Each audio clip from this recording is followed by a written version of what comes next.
Sim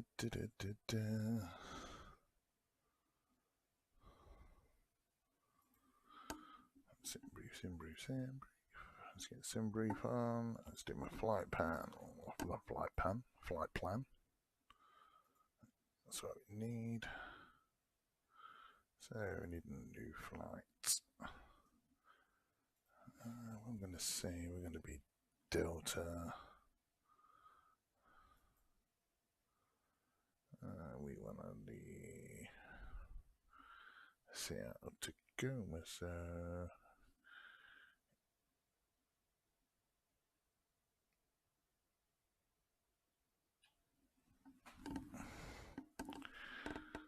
let's get Seattle. Are we doing Seattle Tacoma? Yeah, SeaTac. That's KC, Sierra Echo Alpha. Alpha. Echo Alpha to KSFO.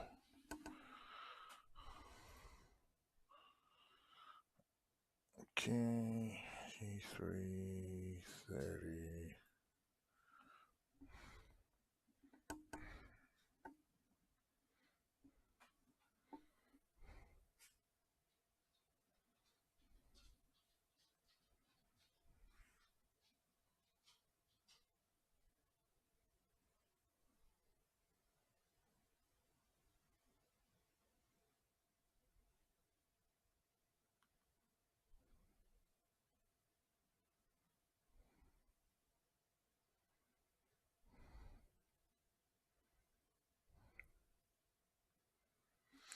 What are you using active, Bruce?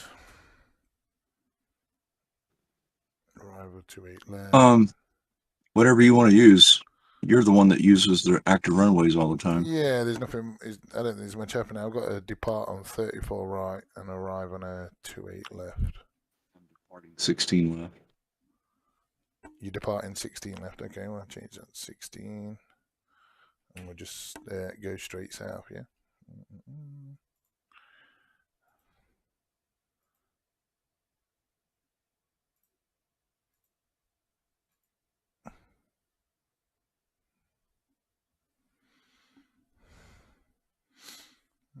Generate flight.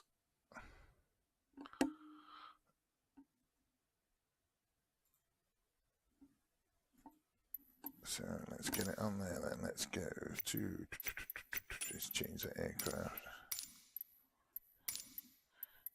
Change it to the Big Bird. And the American Airlines we have it is, I believe, just after Delta. One more Qantas K and Caribbean. So yeah, we'll do Delta.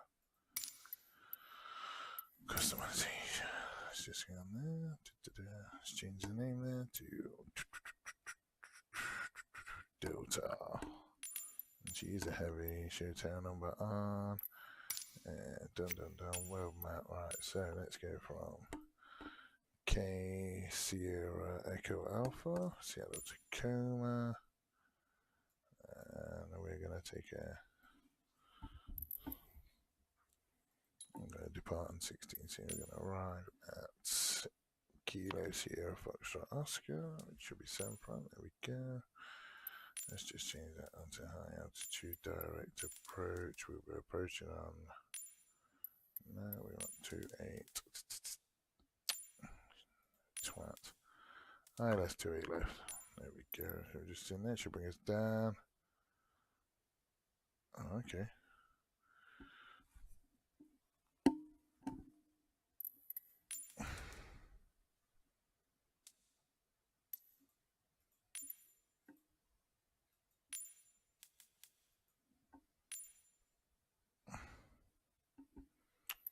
I definitely don't want that one.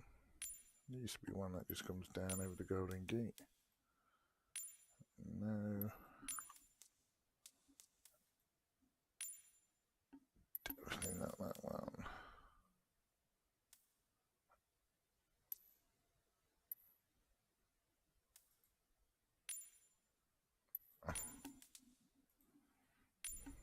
Yosemite.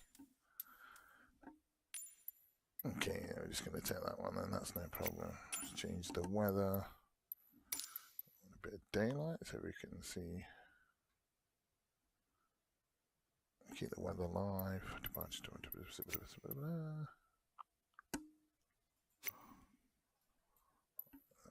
Just as the morning's coming up, that's nice. So 1 hour 16:05:93. Looks good to me. And smart cars, are we on that one? Let's get smart cars up. I need to record a flight today because I have been pants.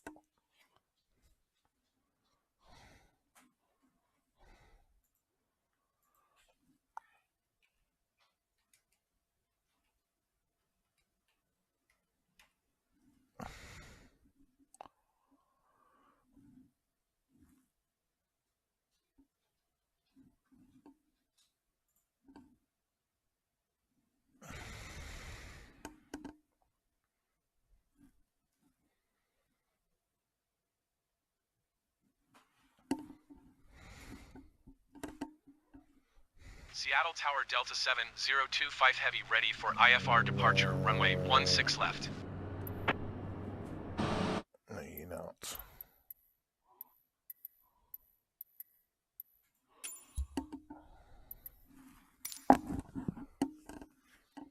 That's not what we wanted. We want to start at the gate. My bad.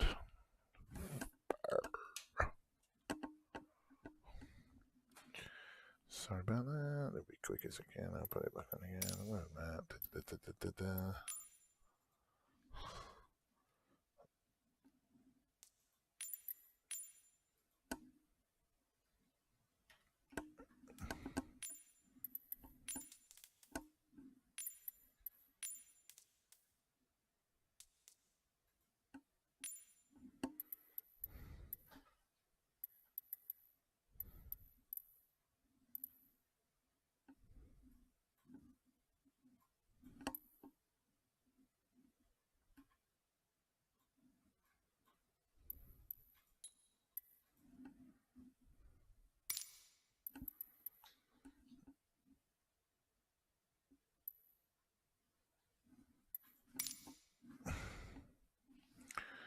Okay, I'm on Wayne Bruce. Okay, no problem.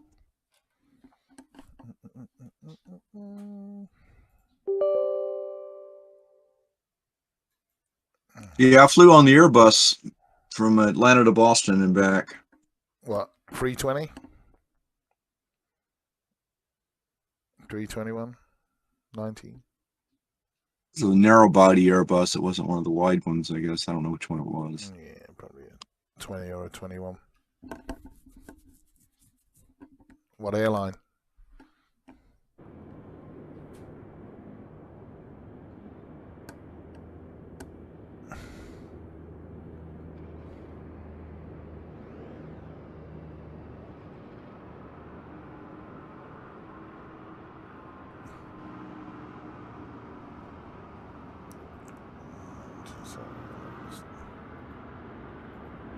Delete that. Create. Okay, let's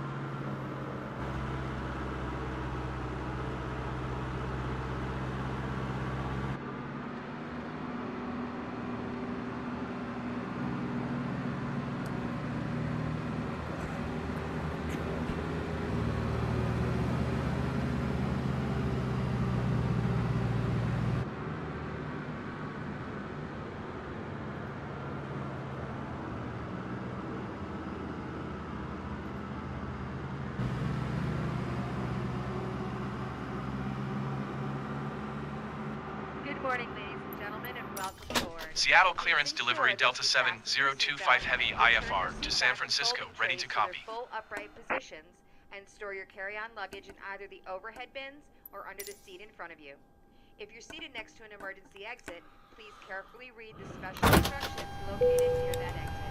If you do not wish to Delta 7025 Heavy cleared to San Francisco Airport as filed.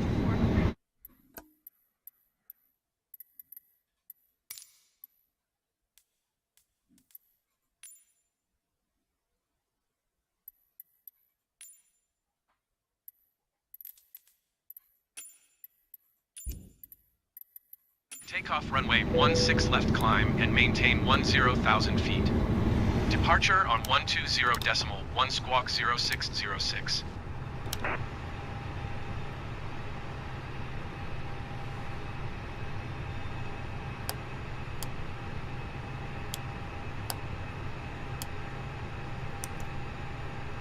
Flight attendants, arm doors, and cross-check.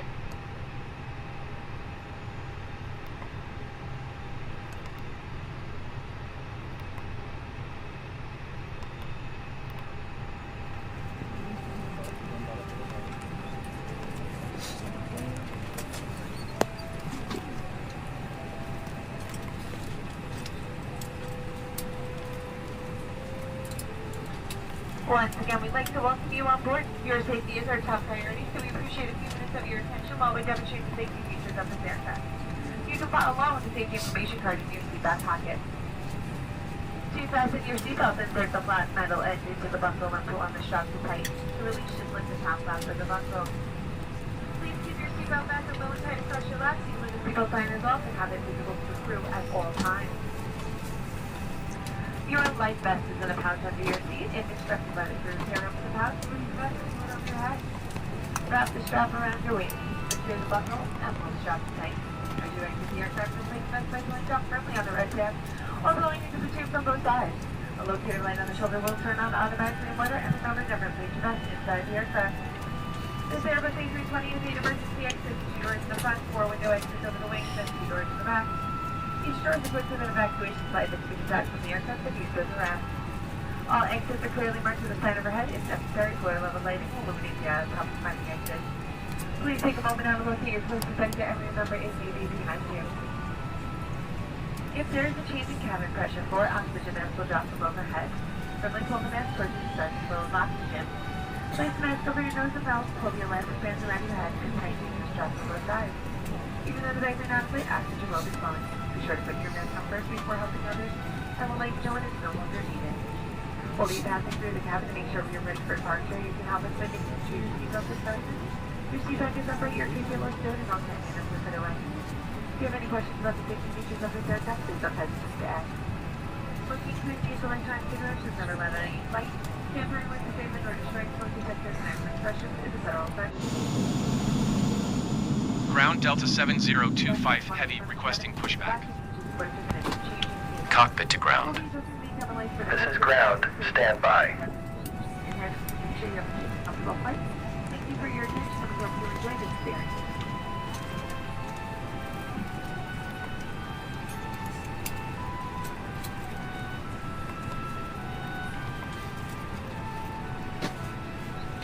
We're now offloaded. Can't go anywhere yet.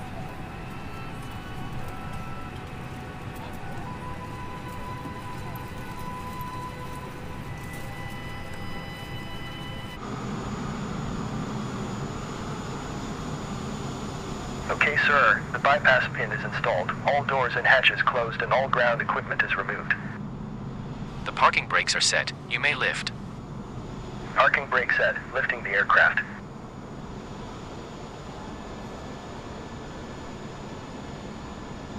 Standing by for pushback.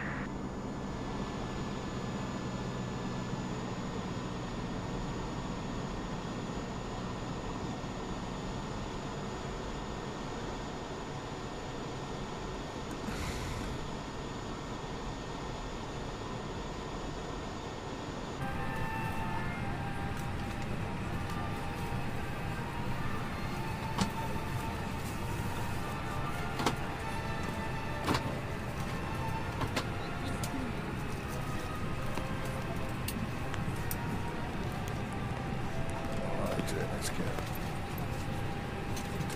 Come on, people. 80 more.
let's go.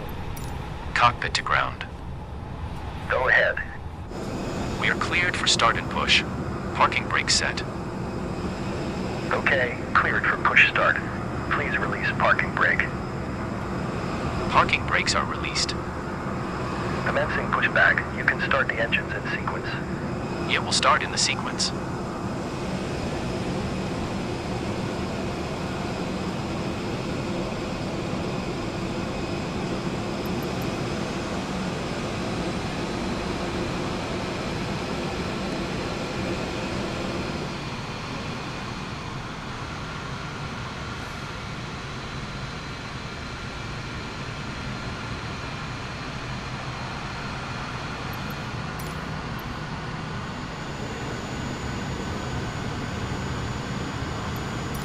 Okay, pushback completed. Please set your parking brake. Parking brake set. Parking brake set. Lowering aircraft.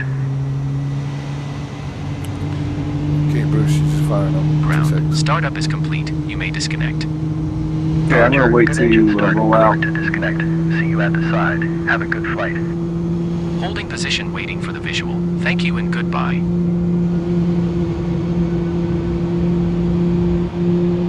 Taking off 26, you said.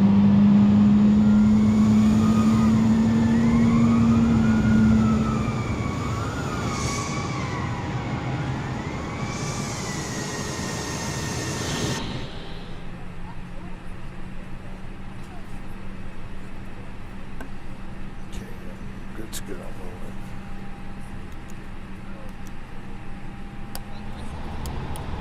Flight attendants, please prepare for takeoff.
Someone's in front of you. So. Oh well.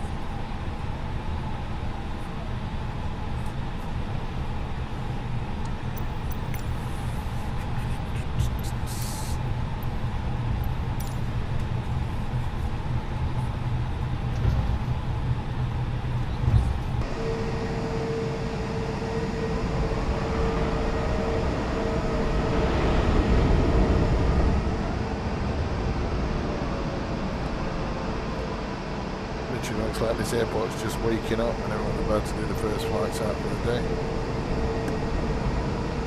A shitload of traffic. Really?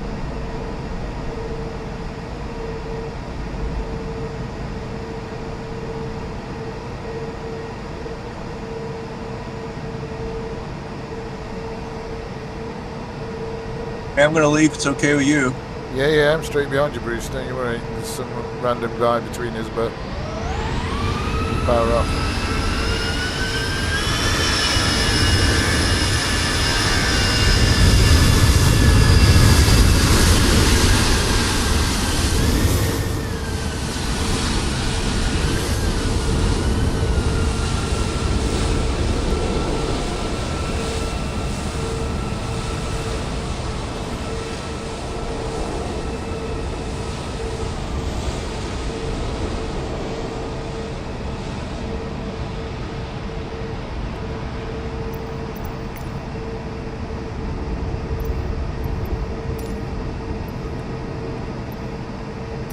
Ground Delta 7025 Heavy with India ready to taxi IFR.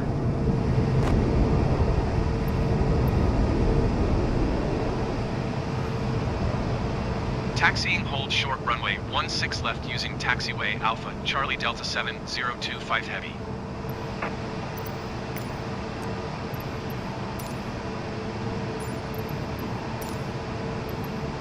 Seattle Tower Delta 7025 Heavy ready for IFR departure runway 16 left. Cleared for takeoff runway 16 left Delta 7025 Heavy.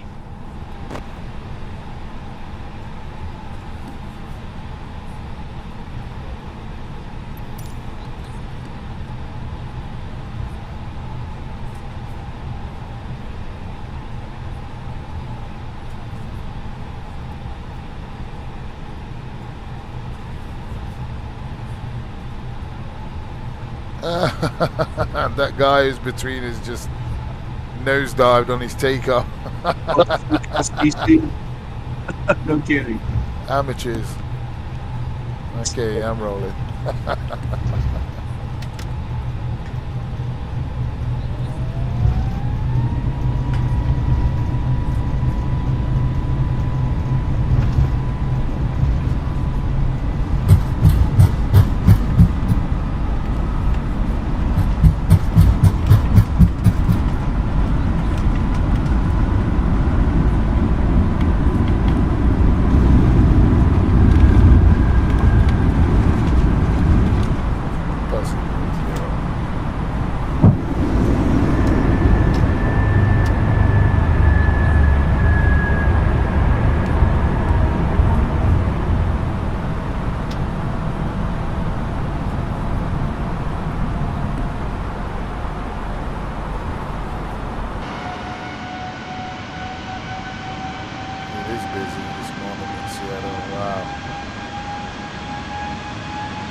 Got some departure sort of path out, Bruce?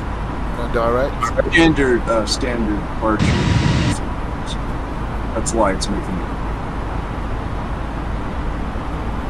You're going straight out, aren't you? Yeah, I've done a straight out departure. No big deal. Just give me some more flying time. A lot of times I delete them. Nice cloud level here. Little morning mist. Yeah. Right, it's kind of fun.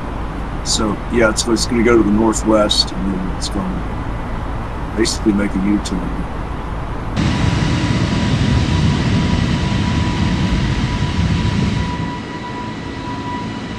I guess that's to clear out from all the approaches and things that occur.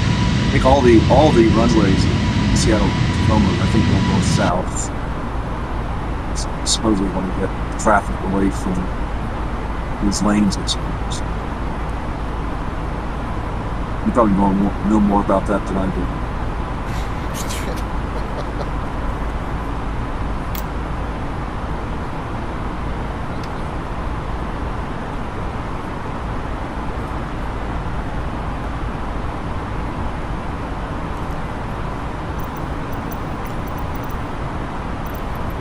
Yeah, sweet LCC is just joyriding. Yeah, he's the one who nosedived. Doing acrobats in the air right now. Looks like he wants to be your friend. Be a what? Be your friend.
going south yet, Bruce? Yeah, I deleted that far part. It's too far out.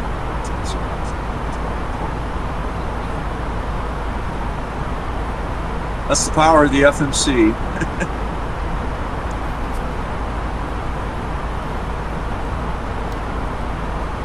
I have some patience, but not too much. Yeah, it's all good sometimes, but when he's taking you off an hour out, it's like, you know.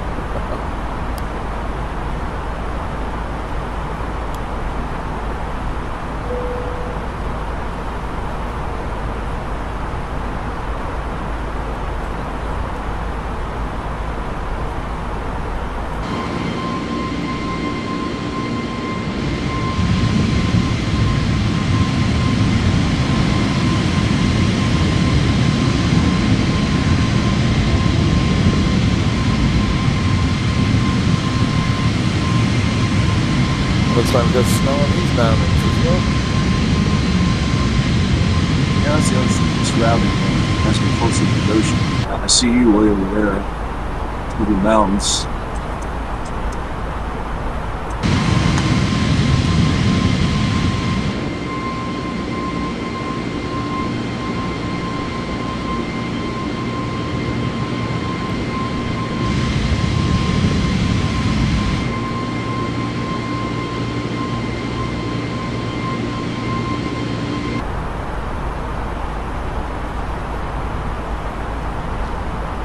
Bruce, I'm just going to put the kettle on and make myself a coffee.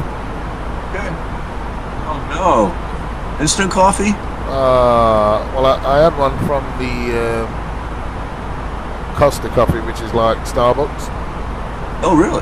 Yeah, I had one of them this morning because my wife was on the night shift last night, and it's a bit of a ball ache for her to get home at 7:30 in the morning on a weekend. Less like buses and stuff running, so I'll always go pick her up. I'm always awake-ish anyway, so I picked her up this morning, went to get us a nice coffee, and then we went grocery shopping. So I'm all done. She's in bed. Bonus. So she had a night shift or something? Yeah, she had a night shift. Like I say, she's a training nurse at the minute. Okay. She used to be a manager of a nursery, like child daycare nursery. But she just can't be dealing with all the staff bitching and shit all the time, so she's basically come back to the bottom of the nursing part and retrain. She applied for a job which takes her up into actual nurse training now, and she got the job on Monday, so yeah, she's not have to do nights. I think after January she won't have to do any nights anymore. Which might be good for her, but not good for me.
looks like you lost your friend.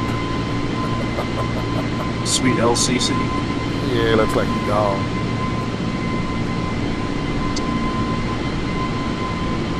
Age probably 13, 14. Maybe young. By the looks of his takeoff, I'd say he's that too.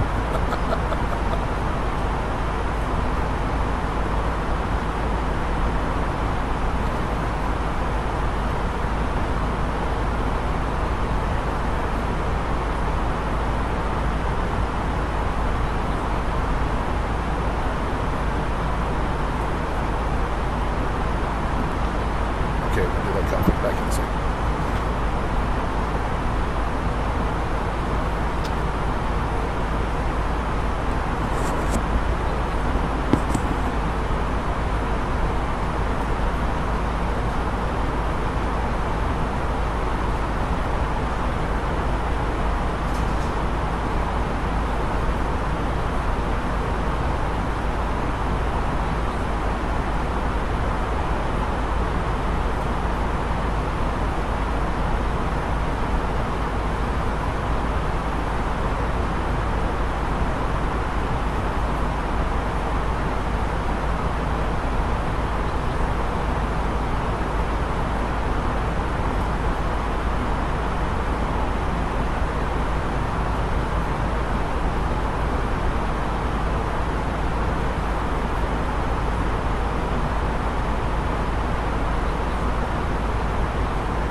Ladies and gentlemen, once again from the flight deck, your captain speaking.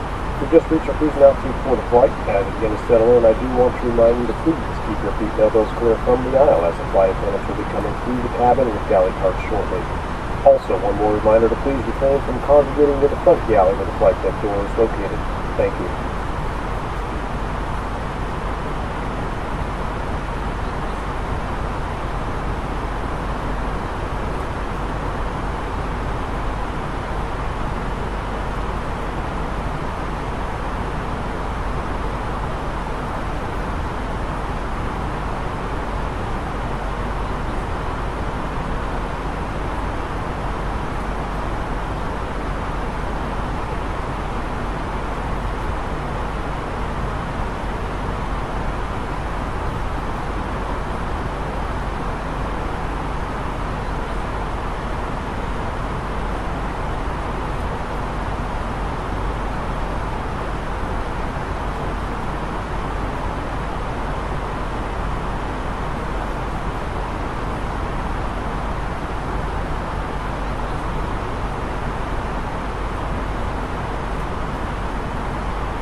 I just put a couple of pictures in the general chat for you, Bruce.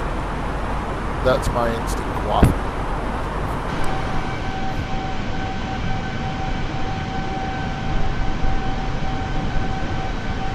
Nescafe, oh, Americano. Oh, man. Oh, come on, man. It's really nice.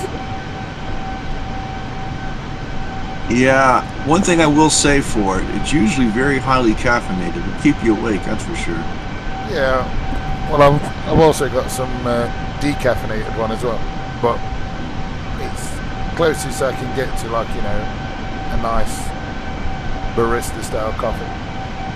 So even I went to New Hampshire, and even in New Hampshire, they have like a little coffee machine. It's a pod coffee. It's drip, so they give you a little pod, not the Keurig pod, but it's just a pouch, like a filter wrapped around a piece of coffee and glued together, and you just put a little water, 1 cup of water in it, and makes a small little drip coffee thing. Is that your hotel room, yeah? Yeah, just in the hotel room. Yeah. Plus downstairs they would have regular coffee makers. Do you get, like in the hotels in the UK, do you get like a free breakfast? Most places in the UK would say you'd book bed and breakfast. We have what we call B&Bs, which literally just maybe, I don't know, like people's houses or people who convert houses into sort of like places to stay. They call them bed and breakfast. So basically they just offer you a bed for the night, give you a cooked breakfast in the morning, then kick you out the door. But yeah, I mean, for instance, when I go away next week, the hotel we'll be staying in will be the Crown Plaza, and they give you breakfast within the price. So it's like a buffet breakfast, or you can eat. Yeah, that's what we have. Yeah, usually most hotels will have they call it just a breakfast, like serve yourself kind of breakfast. Yeah, buffet style, as we call it over here. But yeah, sometimes the hotels want to charge you extra for breakfast. Sometimes they have something called a continental breakfast, which would just be like continental. It means that you don't get the hot foods. You just yeah, we have that same shit. You get cereals, maybe toast. Yeah, cereals. You might get a cinnamon bun, toffee. Yeah, slice of toast. So you get some toast and cereal, jams, preserves. I don't know what you call them. Our hotel in New Hampshire, we got the sausage and eggs. Sausage and scrambled eggs is pretty good, you know, and coffee and juice.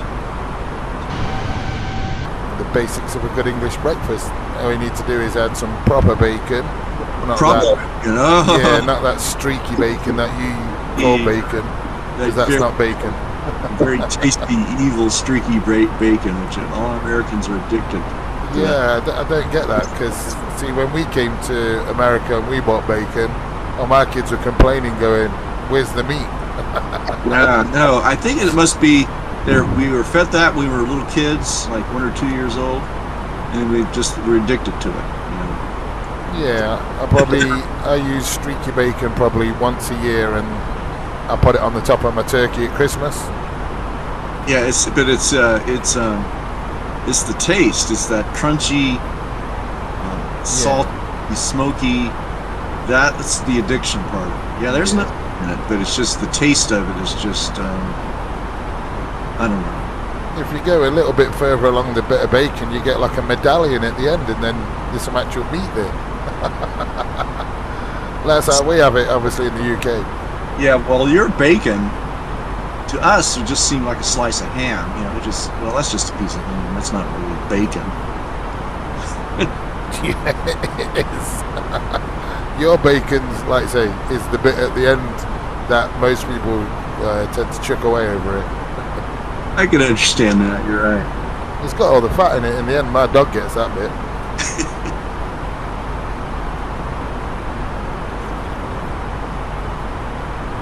You have scrambled eggs in the UK, right? Scrambled eggs? Yeah, scrambled, poached, fried. Yeah, so your eggs are about the same. Yeah, I have to say I do prefer a poached egg. One thing you won't see in a American breakfast anywhere is that no one's going to serve beans for breakfast. We don't do it. Why not? Beans kind or of- tomatoes? Not tomatoes. No, you see, we'll have fruit and yogurt, cereal. Yeah, they'd have like we'd probably have either like I don't know, a normal salad tomato. They'll cut it in half and then grill it, and either put that, or you'd get like plum tomatoes. What you're getting, I don't know, in a tin. You don't do blood anything. We don't do Don't do blood. blood sausage, blood, whatever that blood stuff you guys. Black pudding. Yeah, we don't do any of that stuff. That's Yeah, that is just too weird. No. Have you tried black pudding? Have you tried it, Bruce? No, don't think I want to try. Oh, get on that, mate. You don't know what you're missing. Black pudding on an English breakfast is the shit. And some mushrooms. Do you put mushrooms on your breakfast? Okay, so if we do, sometimes we do omelets. You do omelets there? Yeah, we do omelets.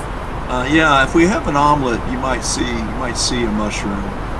But you would just do some nice little mushrooms in, like, sort of cooked in a bit of butter and put them on your plate. English breakfast. Full breakfast here might be like our bacon, eggs, might be some toast, maybe sausage, and then waffles, pancakes. Do you do fried bread? Okay, French toast, maybe. No, it's not the same as fried bread. Similar, but not. Yeah, French toast. Yeah, that's pretty much it. Very similar. And then you cover it all in syrup. Yeah, except I don't eat pancakes. I mean, they put syrup on that French toast as well, don't they?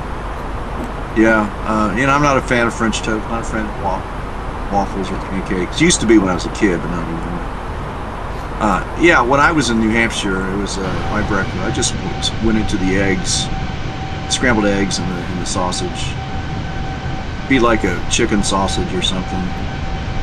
It wasn't a fatty. It was. You could tell it was a pretty low-fat sausage. It was, and then some coffee and some juice. That's pretty much. Yeah, I had some chicken sausages over here once. Didn't think much of them. I had some about 20 years ago in Australia, and they was pretty amazing. Because they had a lot of fat in them, right? I don't know. It was from like the gas station. Just random in Australia, They serve for breakfast in Australia steak and eggs. Yes, steak and eggs. But I think the problem was when we was in Australia was staying with my family, who are traditionally English, so they would do pretty much a breakfast like what we would have. But all I can say was their bacon. One slice of bacon was probably about 5 foot long. Oh my goodness. So in the actual packet inside the fridges in the supermarket, they have to fold it over just to get them inside the fridge. I've never seen anything like it. Wow. It's like they literally sheared a slice of the length of the pig, cut it lengthways or something. Ridiculous. Amazing. But yeah, that was that's WA Perth. And then we stayed over for like the Millennium, Christmas, and on Christmas Day, because my family's lived in Australia for like, 30 odd years, they've sort of converted, because all their kids and grandkids are obviously born in Australia. They have the traditional Christmas dinner where everybody goes to the beach and have a barbecue, seafood barbecue. So you've got like fresh crabs, lobsters, prawns. Wonderful. Yeah, it's amazing. And then you go back for the afternoon, and then they do a proper English Christmas dinner, like turkey and all the rest of it. That's a meal all Americans would like.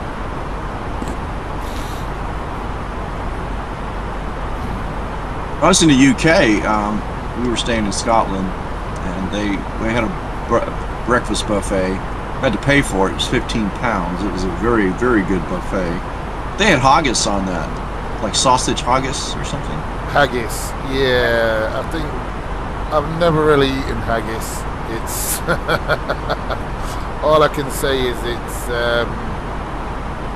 I think it's a sheep's stomach. Oats and sheets and sheep guts. Yeah, and they put it all in a sheep's stomach and sort of tie it all together, and then like boil it or something. Yeah, not for me that one. But there were enough things on it that for us Americans, it was fine. You know. But still, £15. It's like they should have just put that in your room prices. You know? Oh, it's expensive. Yeah. So I realized though they were giving us those Walker shortbread cookies in our room every day, and they also had the tea kettle, the hot water, so we could make coffee. That's standard in England. You've got to, or in the UK, you've got to have a tea making facilities in the room. With that big gigantic plug you guys use to plug your thing in. Oh yeah, because you use them little flimsy 2-prong things, don't you? Saw the gigantic. Wow, look at their sockets here, humongous.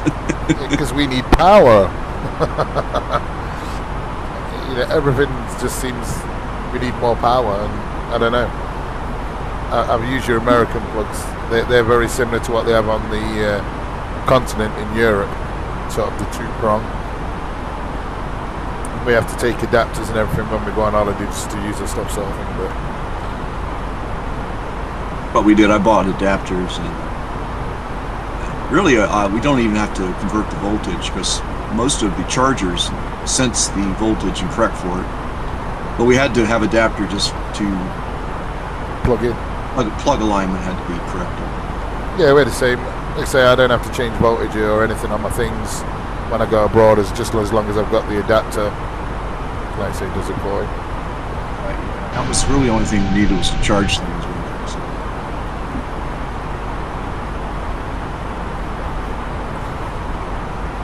Got the fucking door wide up and down. Stop tapping my shit because you're knocking it off. You don't call your TV channels, do you? You call them. We call them channels. If you change your TV. Yeah, change the channel. Turn the channel. Turn the TV over. Yeah, call them channels. You do call them channels? Yeah. Change channel, man. This is the shit.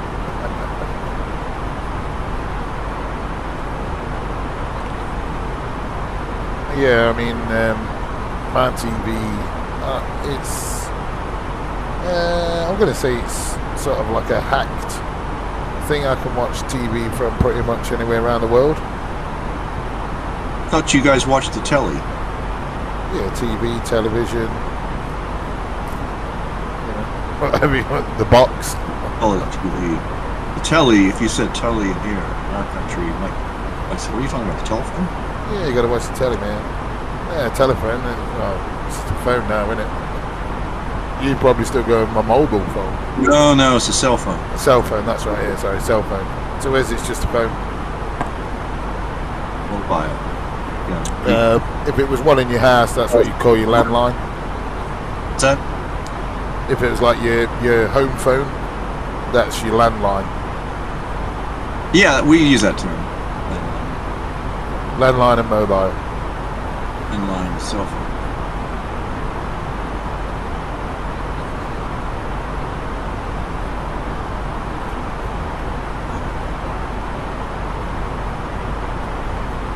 Ooh, 44 minutes.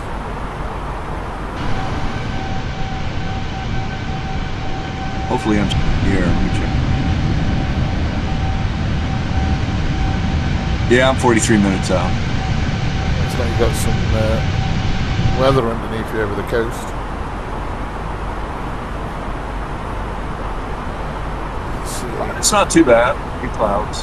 Yeah, it's through clouds. It's nice and clear over there. It's like you're over the clouds. See a bit of mist in the middle, but Yeah, our west coast is similar to your weather. Yeah, Pacific Northwest. I'd say it's probably Closest. closest it gets you. Weather-wise, in rain, temperature changes, probably stuff like that. Mild temperature changes through the year. Of a moisture climate. Where I'm at, though, we have distinct seasons. Pretty hot summers and cool winters. We don't get really bad winters. Still get pretty fun. Yeah, we haven't had decent winter for ages. Where there's like 10 foot of snow and people can't get about. We haven't had that for ages. Years, 20 years. The winters are actually, let's say, coming quite mild. Apart from I'd probably say about 4 years ago, we had a good winter then. We had this, they was calling it the Beast from the East.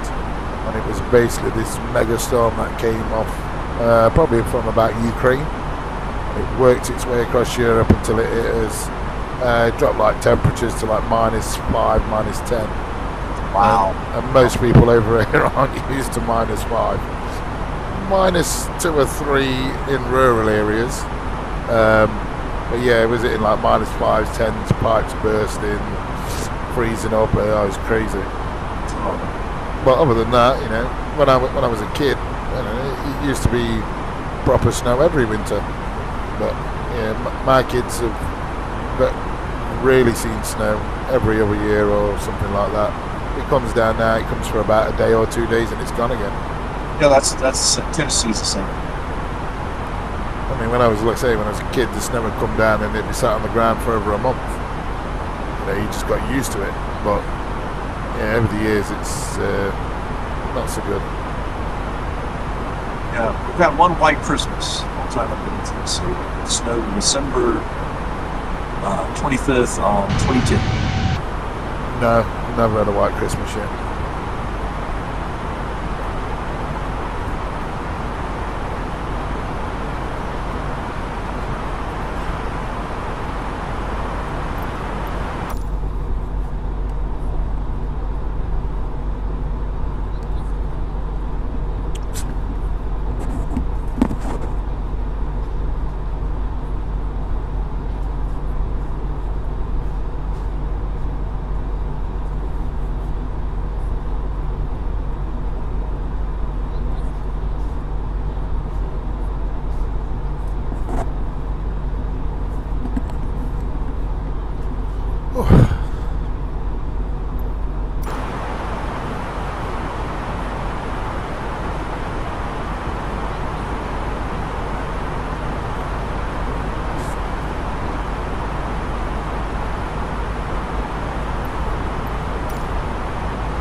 There looks just something like the top of a volcano.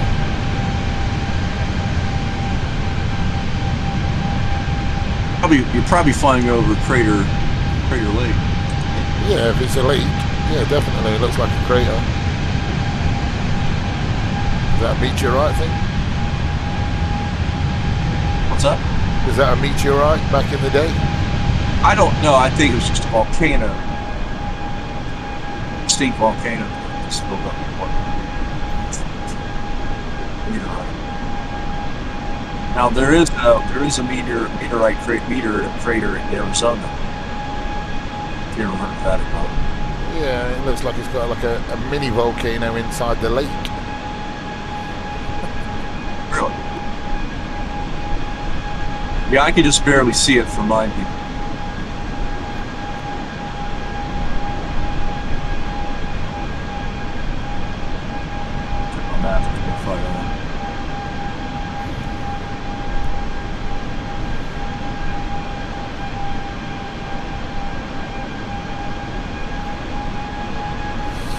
Yeah, that's what it is, Crater Lake.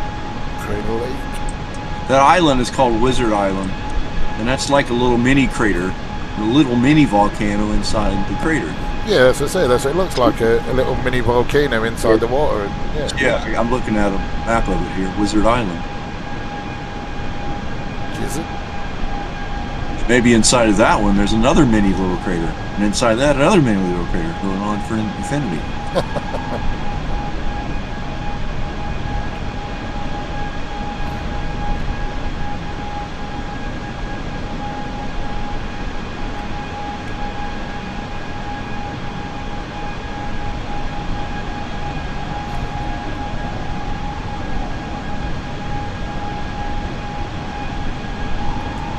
Oh yeah, Gizzard Island.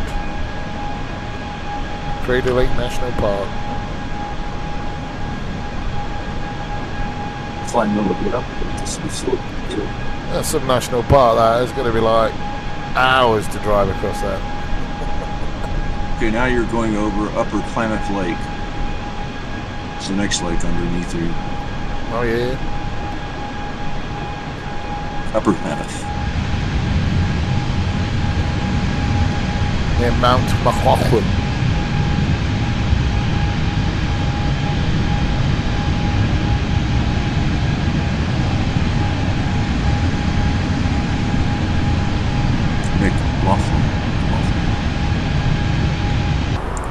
You ever been up that side of the US, Bruce? I've been to Portland, Oregon. I've been to Mount Hood. I'm close to it. I haven't been to Southern Oregon. And of course, I lived in San Francisco. So I'm familiar with that. Did you ever go to Astoria? What state is that in? So, Oh yeah, that's up there. It's where they filmed the Goonies. don't think so, no. It's just on the coast from Portland. Where they got, what's that? Is it the Menai Bridge or something like that? Crazy bridge? Something like, I think so. it goes over the Columbia River. It's quite a funny looking bridge. Yeah, I've been to Portland a couple of times. And Seattle once.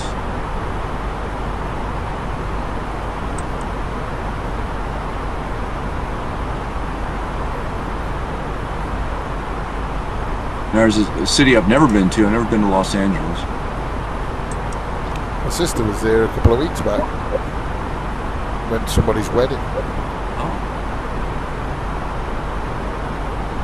Been to Las Vegas several times.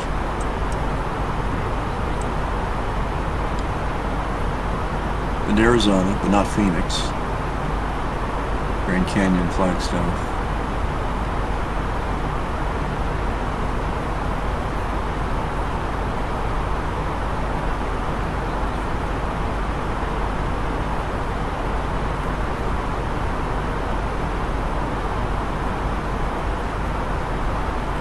Oh, sorry, it's called the Astoria Megala Bridge. It's quite a long one.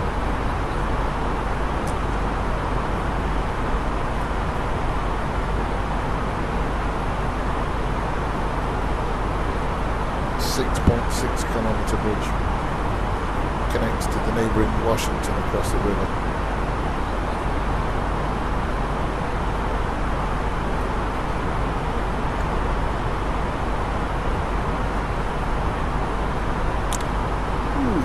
San Francisco. Disco, San Francisco.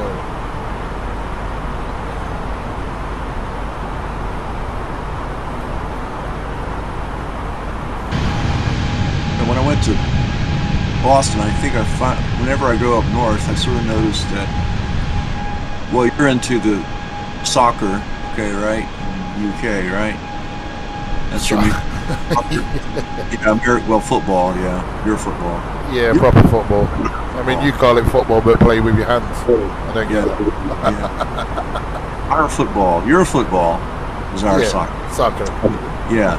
So, and then rugby, right? Isn't that another big sport then? Yeah, rugby's a big sport. Cricket, rugby, football. So, well, I noticed that in the U.S., our football, American football, in the South, everybody's really more into the college sports, college football. But I noticed that when I went to Boston, that they're really more into the professional football than we are. So, like they're really wringing their hands at the New England Patriots lost the football game with the Green Bay Packers. So you know, you don't worry about those sort of things. You know, just sort of have a life. You know? I'm sure the Packers are playing in the UK this weekend. No kidding. I'm sure they're playing, or it was either last weekend or this weekend. I'm sure they're playing. They normally come now and play in North London in the Tottenham Hotspurs stadium. They just spent like £1 billion building this massive football stadium, soccer stadium. Who are the Green Bay Packers going to play? Sorry? Who are the Green Bay Packers going to play? Let me think. What's that?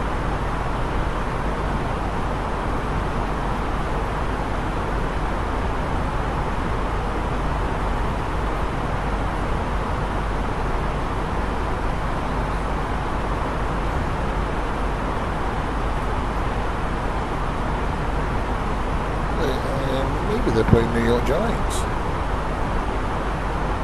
Well, I would think that since you guys like the rugby, that you might adapt to American football. There is like an amateur league of American football over here. Funny enough, my uncle, about 20 odd years ago, used to play for the team in Nottingham. It was called the Nottingham Knights. And he was about 6'5", and he used to go play American football. But when they, like that Green Bay game, if it's against the Giants today or tomorrow, that'll be a sellout. There's enough fans over here to go and sell those games out. I don't know about if it was week in, week out, the English teams, people just seem to go because it's obviously the American teams, the best of the best. So they'll go and watch those. But the local sort of American football, there's not much. It's too much soccer going off, to be fair. Yes. And rugby, cricket season's just sort of finishing now. So football season's full into swing. It's World Cup at the end of the month. So, you know, that's where everything is in this country at the minute. Well, and then I think the women's football team even beat the world champion American football team last night in the UK.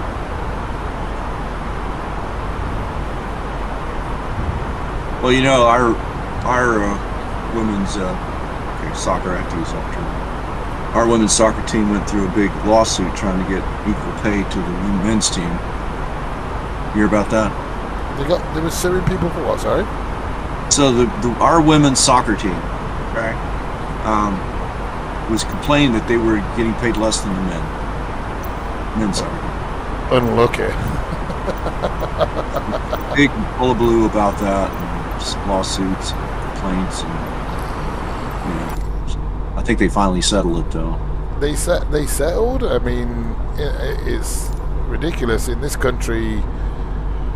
How can I say it? The women's game is nowhere near as good as the men's game. So it's about, you know, if people are paying to come and watch it, then you can put their wages up. The thing is with the English football game is they say that the Premier League in this country is the best football league now in the world. So when they sell the TV rights around the world, it brings in billions of pounds, which gets basically given to all the football clubs so they can then spend. I mean, my team, for instance, we've been in the second tier of football now for 20 years, and we probably earn anywhere between 5 and 8 million a year. When now we've just gone up to the top division, the Premier League, we earned 200 million in before we'd even started. Now, Chattanooga has a soccer team. Yeah, what are they called? Well, they're not like at the top tier. They're 2 or 3 tiers down or something like that. I can tell you who they are. I don't know. Because we had one of our, I know you know David Beckham, Golden Balls. He goes out with the Spice Girl. I think he's created a team now called Inter Miami. Okay. So it's like a franchise thing in the States. You know, you buy into it. I think that's all your football is really, isn't it? Is you can change the names if it suits you and just say, I don't know, I mean, when I was a kid, they used to be called the Los Angeles Raiders. I think the last time I seen them was called the Oakland Raiders. I think they're the Las Vegas Raiders now. Is that what they call that? See what I mean? It's just ridiculous. You can't just move your team around the country and go, well, I bought it now. Yeah, you can't keep American teams. They just move around all over. You never know. And there's a couple of guys, some Americans, that own a couple of the bigger teams in this country. So is it the Glazers? What? The Glazier family. There's like they own a Motors. They own Manchester United, basically, the richest club in the world, and they're Americans. But what they're doing is they're using the profits of the club to pay off their debt in America, and they're not actually ever putting anything back into the club. So people are starting to get annoyed with them. But I think it was last year, the Glaziers, some guy from Liverpool, somebody Hicks, he was American. And then they sort of colluded with a couple of teams like Real Madrid and Barcelona and said, look, let's have this breakaway league. We'll just take all the big teams out of each league and we'll just play our own league and make even more money. To the point where this country basically went into riot mode and just says, who the fuck are you? This is our game. You can't just come over here and sell it off to some fucking twats in Europe and then go, great. You're now going to need to watch your team play this week. Oh, you're in Madrid. It was ridiculous. And, they're just messing with the integrity of the whole English, soccer. It was just ridiculous. But all they could see was, franchising and money on the top of it. A lot of them don't own the clubs no more.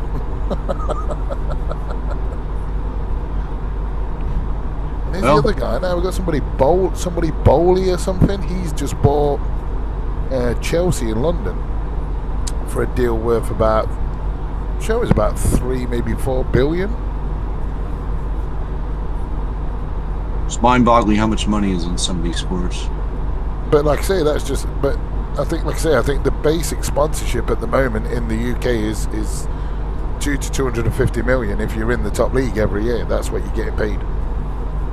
And that's why they can afford to keep buying the best players from all over the world and bringing them to the UK, because nobody can even match the wages. I think there's Paris Saint-Germain. They're owned by, I think it's like the Qatari royal family, so they're like trillionaires, and they've tried buying the best players around Europe, but they're playing a shit league in France. There's no competition, and they still can't even win a European tournament. So it's all good having all the money, but the thing is with the UK is there's so many competitive teams at the top level. That's what makes it interesting. They were telling me up north that they're into the football, but they also ice hockey too. Yeah, I mean, we got an ice hockey team in Nottingham called the Nottingham Panthers, and I'd say they probably, when they play at home, they have about 8,000 supporters in there, and they would probably get most of them in. But it's very goes under the radar a lot. Do you know what I mean? When it comes to like national news, whereas obviously in the States you'd be going, oh yeah, Stanley Cup, this, blah blah blah, beat the Maple Leafs or whatever, and you'd know about it.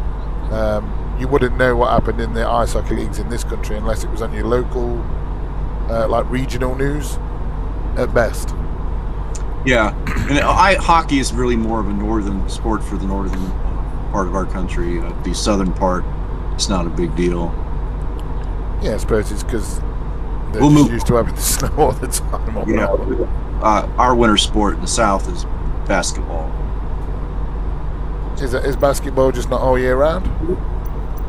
It's all, well, they extended they'll start basketball in November, and then they'll end it in on the college side like March. Wow, that's a short season. But this professional basketball goes longer. Oh right, oh okay. Because I say the professional soccer league started in August in this country, and it will go all the way through till the end of May. Wow. They literally get 2 months off, back on again. Wow. So if you played your regular season just in your league, you'd play 38 games. Then you've got probably 1, 2, 3 cup competitions. In the top league, you're probably going in what they call the third round. So the fourth, the fifth, the quarterfinals, the semi-final, and the final. So potentially you've got another 15 games the top teams have in the cups, and then you also then get the European cups. So you're expected to play like group games in the Europe, and then go from there, which could be another 15 games a season. So it could be up to like 80 games a season for some of the top sides. Our summer sport is baseball. Go from beginning of April to the end of October. Yeah, again, that's probably like our cricket season. That probably starts about April when the weather starts warming up. The rain starts dissipating, and then as it's now starting to get October now, autumn, the cricket season's just about finished now. If anything, the English cricket team now goes abroad, and they'll start playing in the southern hemisphere, India, Pakistan, Sri Lanka, South Africa, Australia, New Zealand. Our American football goes from beginning of September, end of August, beginning of September, all the way to January. Not a long season. The football season's not very long. No, it don't sound it. And then you're all like split up, all obviously across all the states in your own like mini leagues, aren't you? You say mini leagues. Well, like, I don't know, say 8 teams in a what you call, I don't know, the Eastern Conference Division or Western Division, Central Division. Yeah. We also have the American Football Conference, National Football Conference. But they're like probably about 8 teams in each one, something like that. Oh no, there's more than that. What is it? 12. What are they up to? 12 in each one, maybe. Maybe more than that. And do they play each other home and away? Yeah, they're home games and away games. See, whereas obviously in the UK there'll be, in the Premier League there'll be 20 teams. So there's your 38 games, basic home and away. Now, well, American football, they only play Sunday. And so there's only each team only plays one game a week. That would be nice, but due to the extra money they give you for the TV over here, my team played, bearing in mind everybody used to play on a Saturday afternoon at 3 o'clock. There'll be a game on now. There'll be one at 3, there'll be one at 7 today. Then tomorrow there'll be 3 televised matches, 2 o'clock, 4 o'clock, and about 6 o'clock. And then my team's been bumped off to the Monday night spot now, which is just bullshit.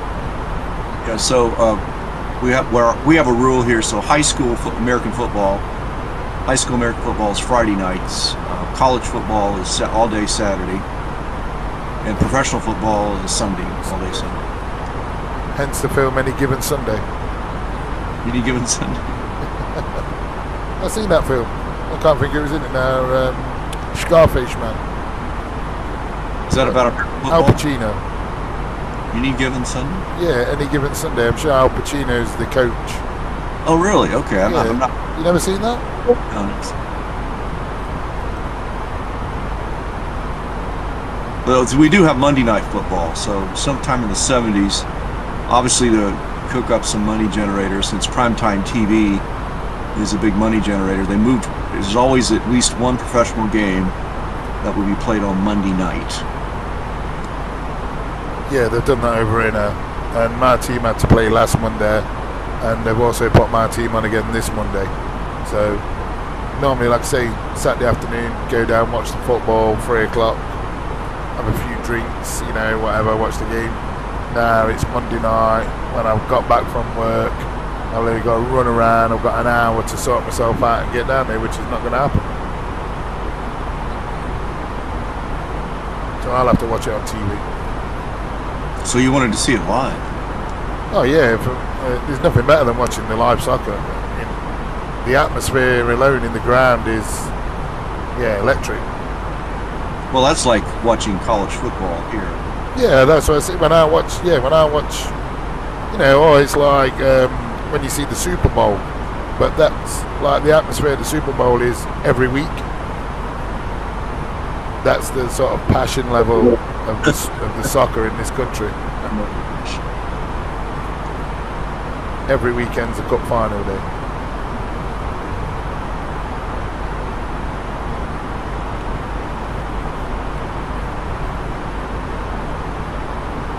Going to be near soon in my descent.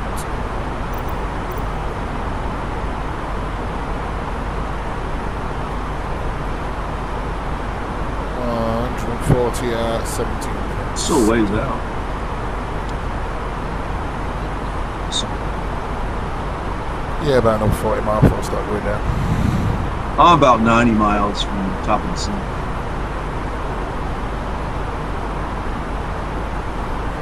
This A330 don't like to go slow down very easy. Yeah, I need to reconfigure my spoiler so I can slow down quicker. I haven't figured out how to set that up yet. Well, it must be getting further south. It's starting to get a bit browner.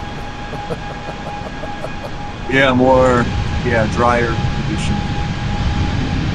The green is really, it's just really close to the coast. And once you get in,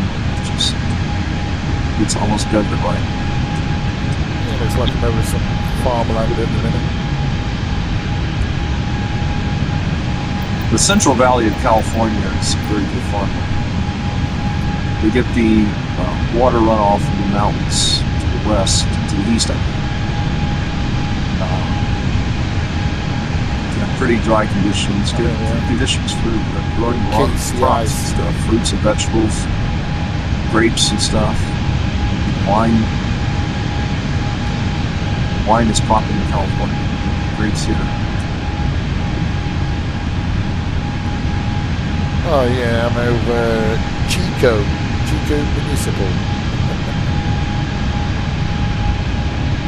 The Chattanooga Football Club is what it's called. Chattanooga Football Club. CFC. Chattanooga FC. Yeah, that's CFC. That's the same abbreviation of Chelsea Football Club. CFC. Don't see this Todd Bowley guy's just bought. They play in the National Premier Soccer League, the National Amateur League at the 4th tier of the American Soccer Pyramid. There you go. Pretty way down there, I guess. Yeah, you got to start somewhere though, haven't you? The team plays its home games at Findlay Stadium. Team color navy blue and white, reflecting their own business. Influenced Chattanooga FC. German-based VfL Wolfsburg signed a letter of intent to partner with Chattanooga FC. What's the average attendance for Chattanooga Football Club? That's a good question. Stadium capacity is 21,000. No, that's not bad for. That's nothing to do with how many actually attend. Yeah, but 21,000 stadium compared to some of the stadiums over in this country, even in the top league, there's a few teams that haven't got. I mean, my club's about 30,000. Yeah, but the stadium was built for athletics, lacrosse.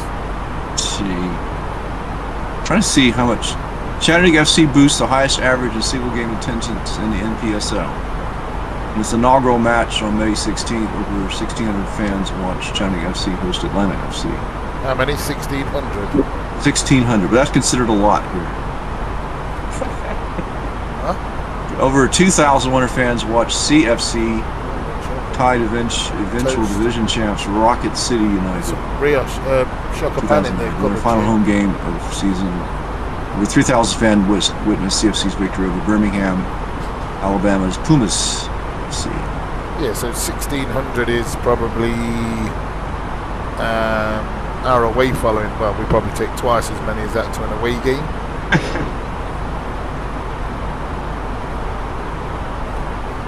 But my home team would probably about 29,500 every home game. There is bigger teams, bigger clubs. I think Manchester United holds about 70,000 every week. Manchester College City's football. about 60. College American football, Peanam, would not be unusual to have 80, 90,000. Yeah, I've seen that. That's what I say. It's unbelievable that you can get that many people for a an amateur game. But like you said, you people in the southern states, you love it more than the professional. Yeah. College football is the sport. It's the sport. And I find I have to defend I always have to defend my college team that I went to, Auburn University. They're having a bad season this year. People pick on me all the time, about it. It's like, why do you pick me? Why are you picking on me? I just went to college here. Leave me alone. What do I have to do with it? I'm not the coach. Why do I have to defend them all the time?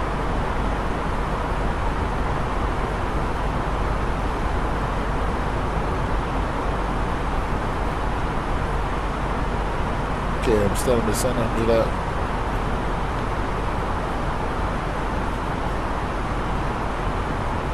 I'm about 60, 50 out maybe. I can see some clouds over the Bay Area, so yeah, I'm dropping. KMYV.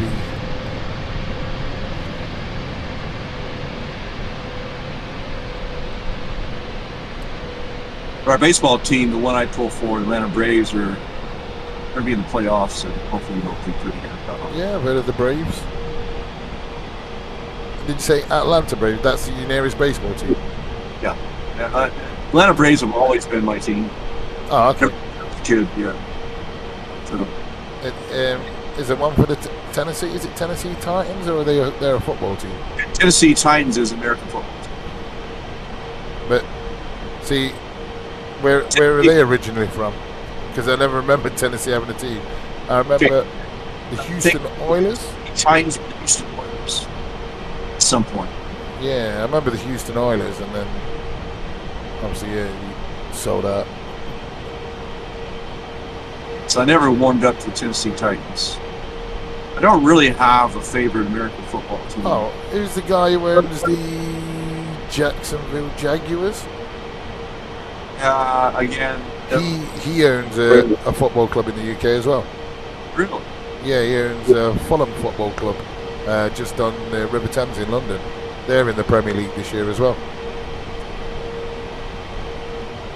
But the guy, I know he owns Jacksonville Jaguars, the same guy.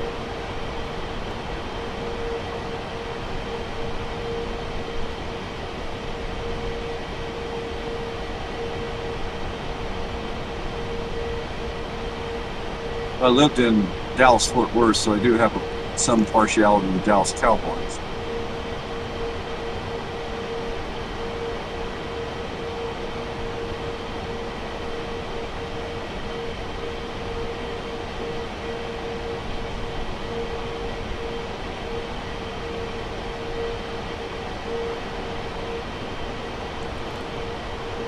Yeah, so the Chelsea and a guy's name's Todd Bowley.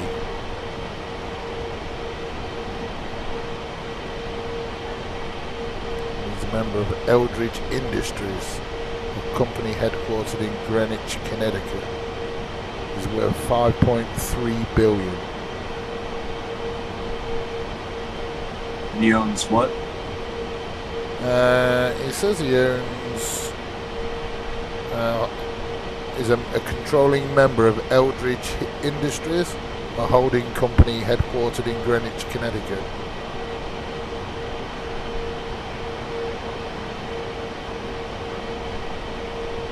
He owns your football team? Not mine. He owns. He bought one in London, Chelsea. So basically, Chelsea was owned by a Russian guy called Roman Abramovich, and obviously when all this invasion thing went off, the UK government basically kicked all the Russians out of the country and says, you ain't making money over here, you can piss off. So basically went to his £1 billion yacht in Monaco and said he had to basically sell the club because he wasn't even allowed back in the UK. So he sold, I think he bought it for something like £1 because it was that much in debt. And obviously he's like a billionaire, so he bought all the debt out, and you think he's just sold it for, like, say, 3 or 4 billion to this Todd Bowley guy. Wow.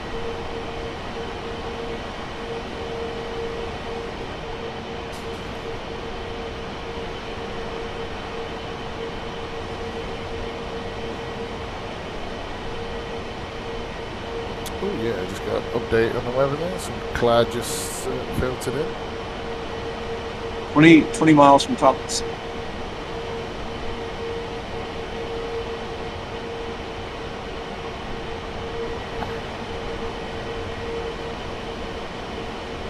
I'm going to let it descend on its own to 10,000. I'm going to take over and control the descent myself at that point.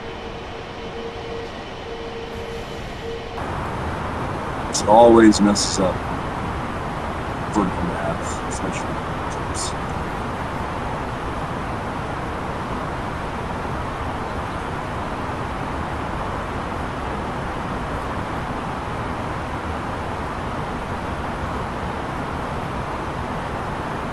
I'll be going down the peninsula, coming back up again. Yeah, well, for some reason, when I was, every time I used to do San Francisco, you say take you over the Gate Bridge, down the peninsula, and then I'm back in. But for some reason, mine's taking me over Oakland, and Yes. then sort of, is it the 49ers stadium at the bottom of like the lake? I'm sure there's a stadium around there somewhere. I don't know where the 49ers played. I don't know if Sure, that's where they play. played. Oh, what's the airport called? It's next to it. San Jose? Is it San Jose? Sure, it's down that part. I'll look it up.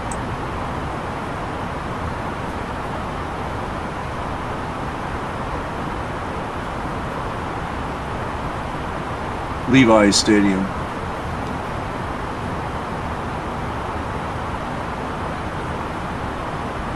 Oh, it's in Santa Clara, Cal, just outside San Jose. Yeah, there you go. It's Serves home venue of the National Football League since 2014. Don't ask me how I know that, but 40 miles south of San Francisco. yeah, so it's nowhere near San Francisco. Nowhere near. Closer to, yeah. That's the way things are around here. That's probably why I know where it is, because it's nowhere near where it should be.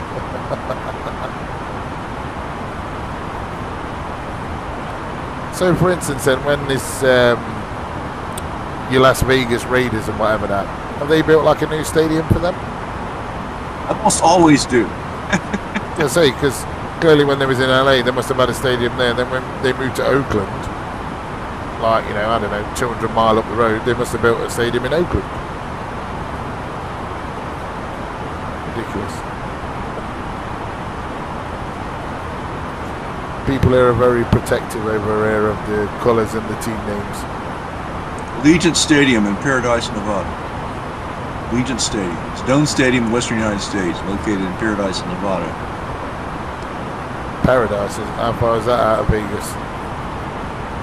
At $1.9 billion, is the second most expensive stadium in the world. Yeah, I was going to say the one they built in London was about $1 billion. Construction stadium began on November 13th, 2017. And certificate occupancy was issued on July 31st, 2020. No doubt that's what got them there. So Chattanooga has a minor league professional baseball team. And we have a pretty nice stadium. They're making us build a new stadium even better than that one. We're going to pull out. But we're going to do it. If you like your baseball, like I say, you fill it every week, you'd be doing it, wouldn't you? This is to get a better facilities for the players, actually. That's the only reason why they need a new stadium, because there's not enough room, not enough, I don't know what amenities they wanted for the players, but they basically said, no, got to build us a new stadium.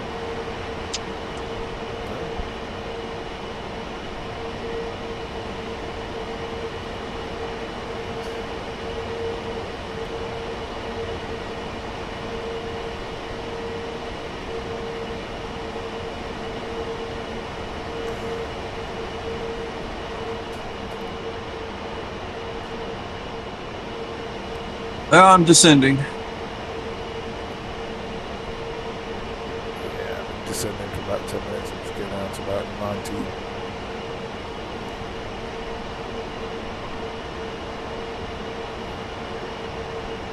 COA looks a bit faster than mine, maybe. Doing about 2,100.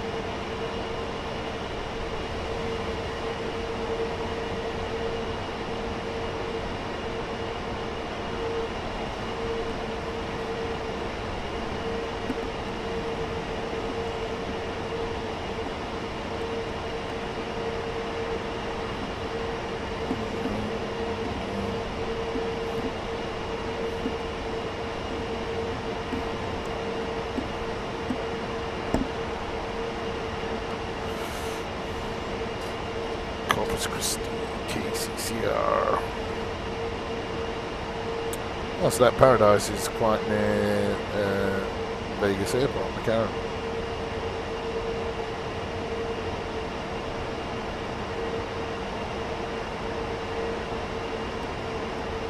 Just coming in over Concord.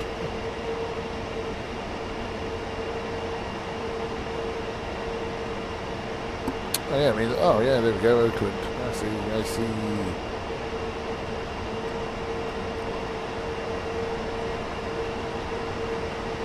To the Bay Area.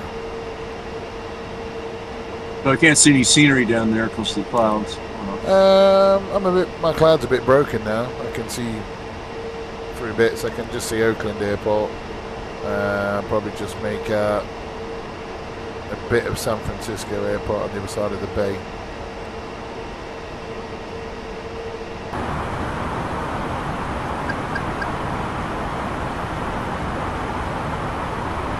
I'll be back. I got a room bathroom. Okay. Took too long.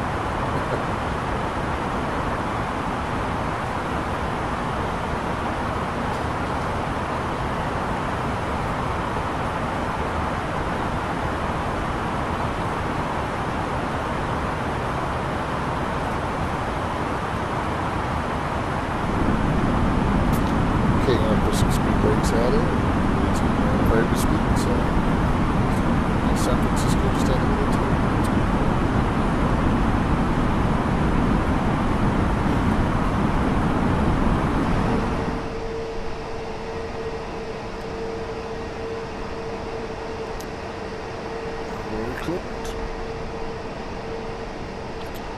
Oh, I can see the baseball stadium at Oakland. What are they called?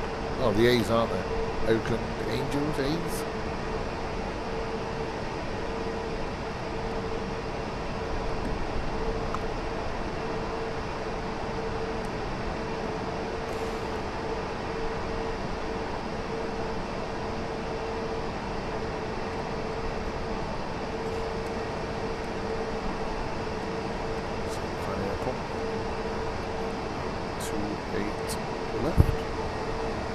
Okay, I'm back. Is it the Oakland Angels or A's? Oakland Athletics, yeah. Athletics. Ah. Yeah, it's Oakland A's, yeah. Sure, it's like I've just gone over their stadium.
Oh yeah, you're loaded, right. You'll be landing way before me. Well, where are you now? I'm basically over the Bay Bridge. No, you're over the Dumbarton Bridge. Oh, I'm You're over a way bridge. down the bay. You're close to San Jose right now. Yeah, got You're some like salt flat things or something. I don't know. yeah, you're much further south. I think I've got to go pretty much down to San Jose first before I turn there. Yeah, then you turn, then you come up the bay and land. Yeah, waypoint Sidby or something. Sidby. 5 miles away.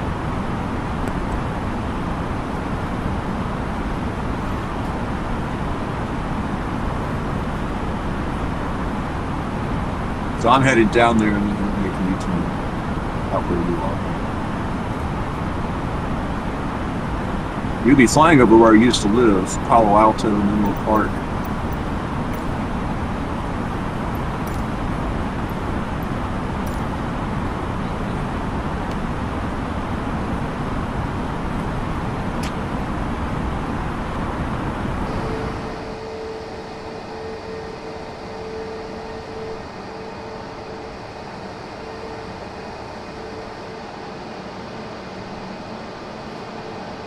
The smart cars may ding me for being overspeed below 10,000 feet. Yeah. Oh, well, I've just done 2 shit landings this morning on smart cars. So I don't know. Pizza changed all my view around in my cockpit, and I can't seem to be in my right position now when I'm ready to land, and it's killing me.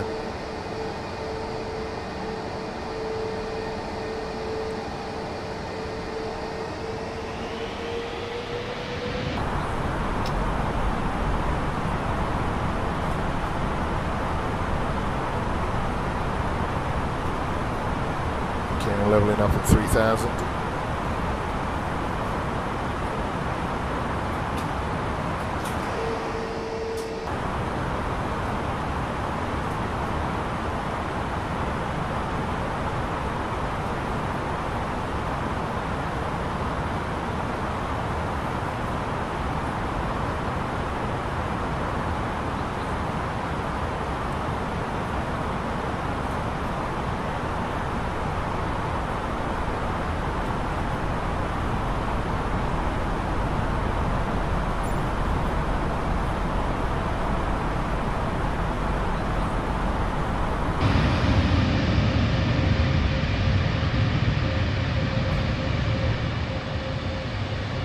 Okay, I'm turning back now to He-Man.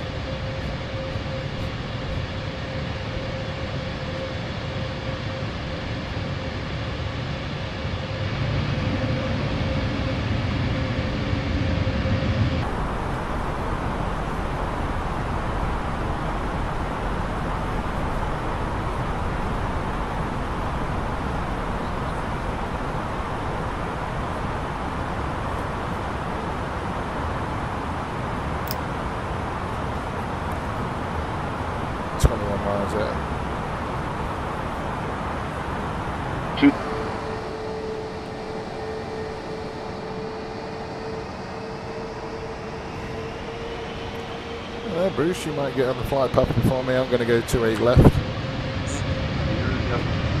Unless I cheat, I might just turn around, I think, because I don't want to do this big. Yeah, I could turn around now on my own. I think I might do that. Me too. Well, I don't know what happened with my navigation. It just started circling over the base, so I clicked onto the next waypoint. It's flown past that one and then gone onto manual heading, so I was just flying south, and yeah, I'm on my way back now. Probably the Pacific Highway or something, I don't know.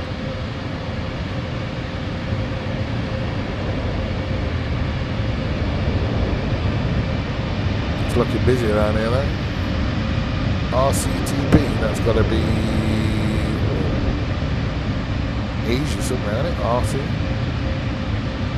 It's like Japan.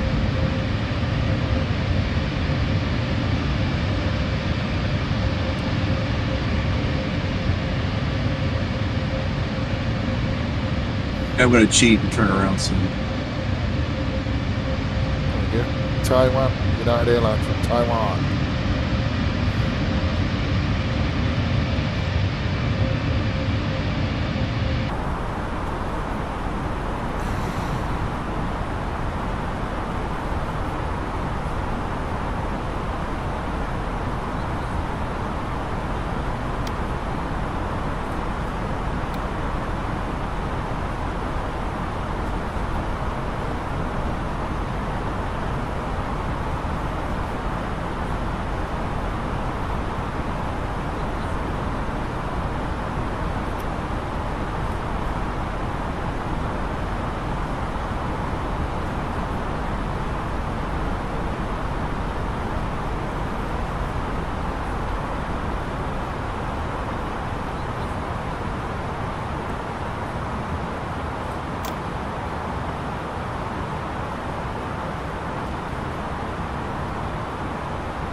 Gear down. I'm on the localizer.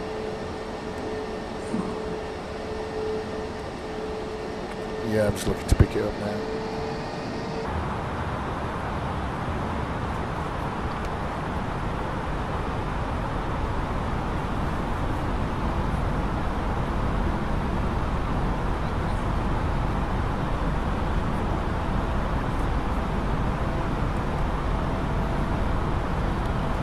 Yeah, 777 straight in front of me. Traffic. Traffic. That's the cool thing about this A330. The TCAS works brilliantly on it. To the point where it actually makes the plane go up or down. Which that's annoying, but...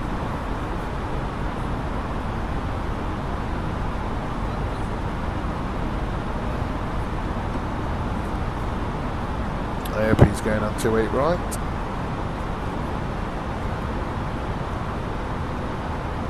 Okay, I've got the localizer.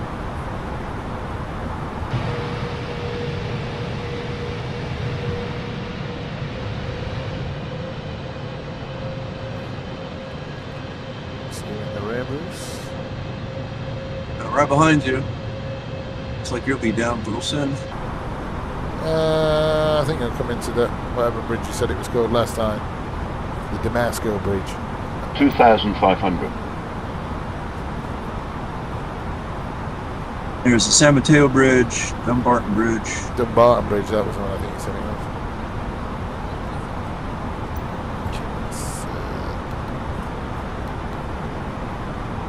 was. Yeah, I switched to glide slope. Yeah, I've captured the glide slope now. Brakes are set, speed brakes armed. Speed brakes armed.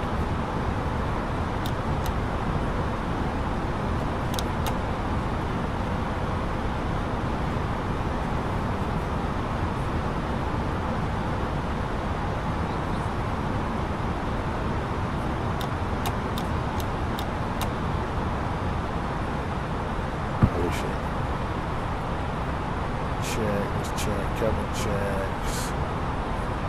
Sounds on landing gear. Not down. Okay, get down. Get down.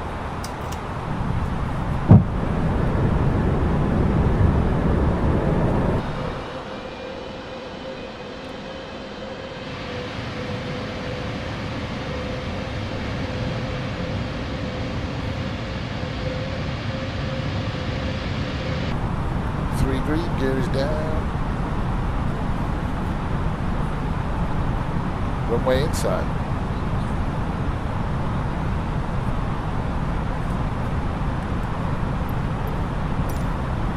Okay, let's hope this one's a good one. Needs to be.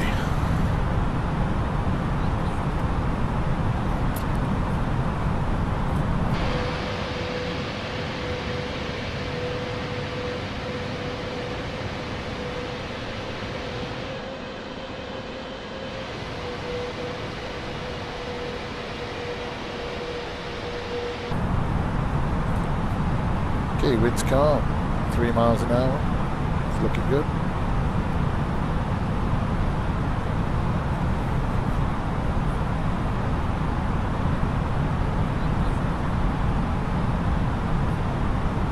Ooh, into a big cloud there, just blocked out everything, can't see nothing. Oh no, did you turn the autopilot off? No, no, not yet. Traffic. Oh, I'm getting traffic warning now though. Literally a big cloud, oh, I can see a bit of the light, yeah. I can see 500. 500 feet and I can just see the end light.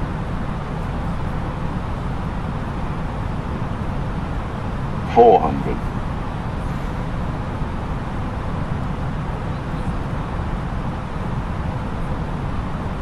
300. Cool.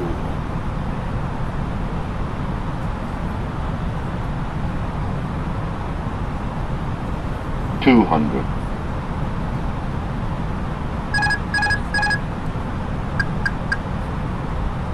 100. I don't see anything. You're right. There's some fog all around it.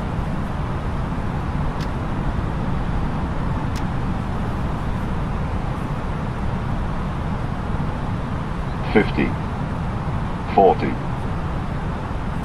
$30, $20, $10.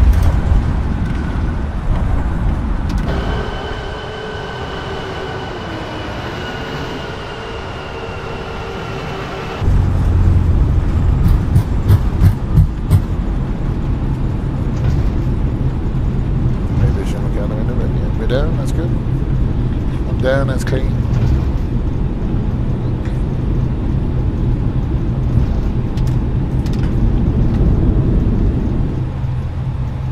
You just make out the runway. Yeah, it's not too bad when you get a bit further in, but yeah, it's pretty cool.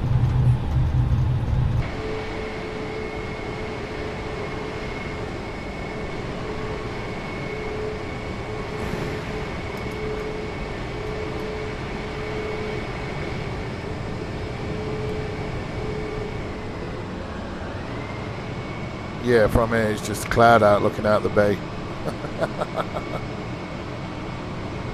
Not seeing any winds. No, no wind, and then it's clear when you land at the airport. The airport's really clean.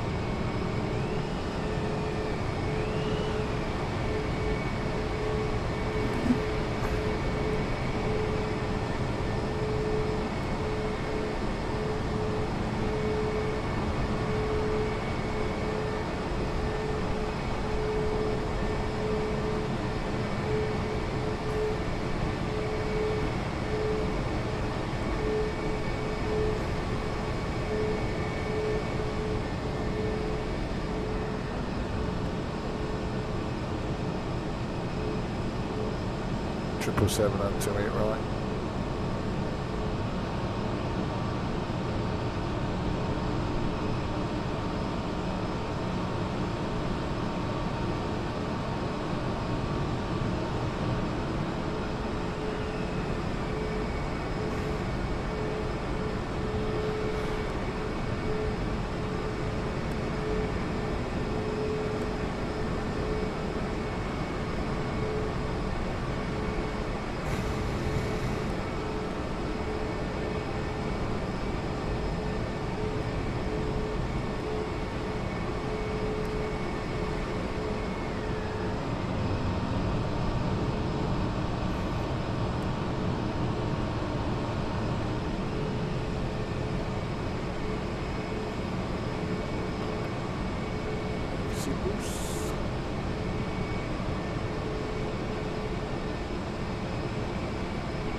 Yeah, so I downloaded this fly-by-wire traffic thing last week, and now you just landed. I can see like water vapor behind.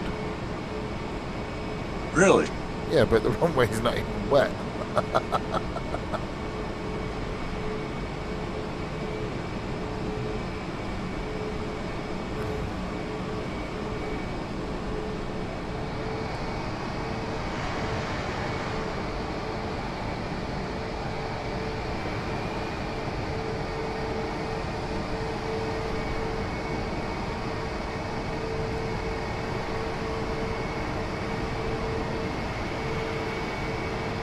Well, not the best landing rate in the world.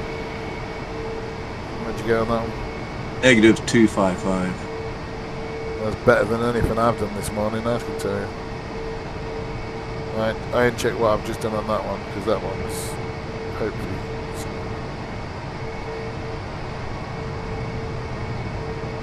Actually, say -200s is generally pretty good. Yeah, they think anything under 400 is legal, isn't it? Because, well, if you try to very good landing rate, you could run out of runway. So you want to get down well, you want to get off the runway. You can do a safe landing. Okay, can I file this one today? Let's have a look. Yeah, 152. Bad time.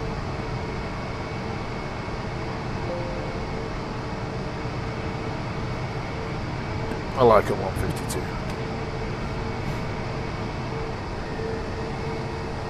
Very good. 152? Yeah, negative 152. I always seem to be able to bring this A330 in really nice.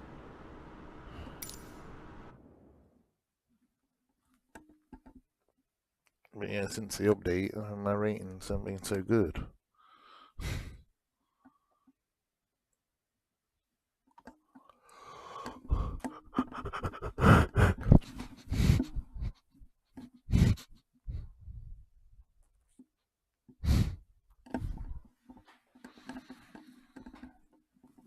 Oh, my neck and my back.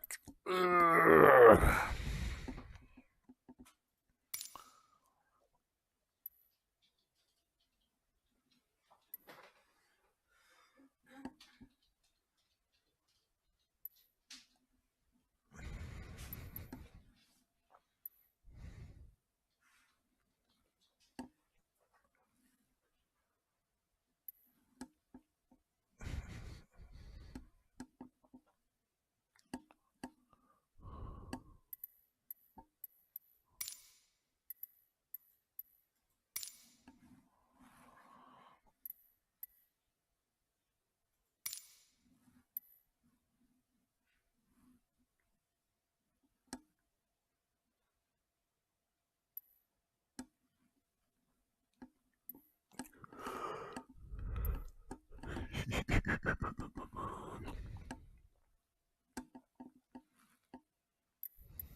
Do you want to do a quickie one down to LA? Los Angeles? Yeah, we can do that. Yeah, from here, straight down. LAX. Let me get a program. Yeah, so I've got time for a quick one down there. Do I use...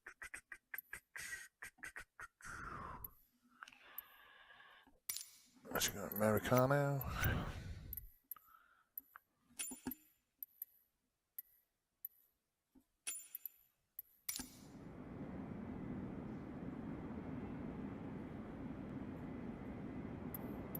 Okay, that looks good. Wings look good. We can take that one.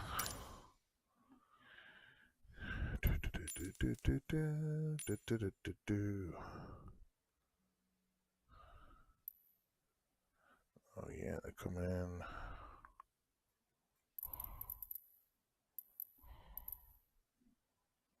Let's go for 6 right.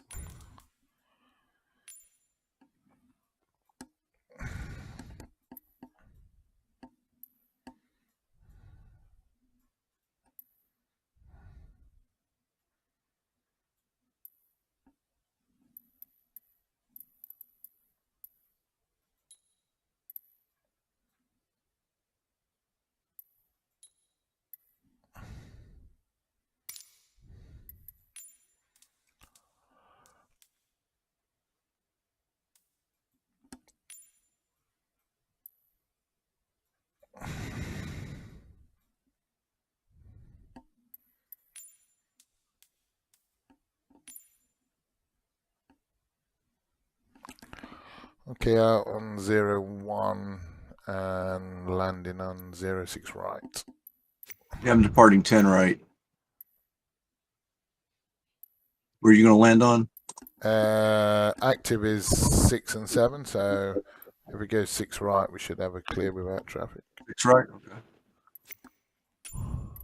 Do 6 right then.